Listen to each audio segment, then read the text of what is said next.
the idea of going back, it was like they say you could never go home again. And in a way, I thought, well, that's not true. Here I am coming home again. But it was a house I didn't recognize at all. So that was the challenge. I have to pretend that this is like a small art house film that the critics will rave about, but the public will roundly reject.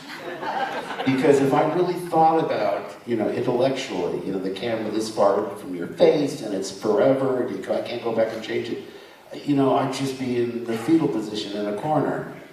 It's just pressure. You have to act calm. That's how I know I'm a good actor. I look actually nonchalant at times. When inside I'm coiled tightly, So I'm like a lot of you. I mean, I feel an investment in it. I feel like a certain sense of ownership, which is a joke because I don't own it. Now Disney does, but you care, and that's what happens with these films. When you get right down to it, it's not Mark Hamill in a big blockbuster film, it's Luke. The hardest thing I had to do was his radical reimagining of that character.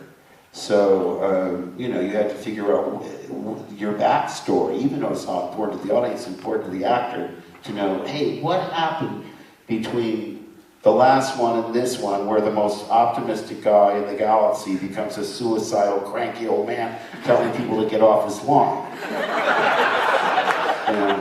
It's just a loop that I didn't really understand. I mean, obviously, a lot's happened between, but I had to, like I say, make up backstories that besides picking, thinking that Kylo Ren, picking the new Hitler to be the next hope, that's on me. But there had to be more to me to justify even cutting off my telepathic communication with my sister. So, I mean, but that's my job. I mean, I'm not the one that, and there were practical things, because JJ had a much different vision for what was going to happen in 8. The first thing I said to Ryan is, I said, how are we going to explain me and my Jedi ceremonial robes when I first meet Rey? Things like that, to make sure that, there was a flow. And even the things that I said, like, well, wait a second, I'm going to burn down the library, don't try and stop me, and then Yoda raises a finger, does it for me, and I go, but that's just like the Jedi text! Hey, make up your mind. That's Luke. But yeah, that's what I'm saying. I said, oh, okay, not only is he a broken man, he's certifiably insane. No, I can play that.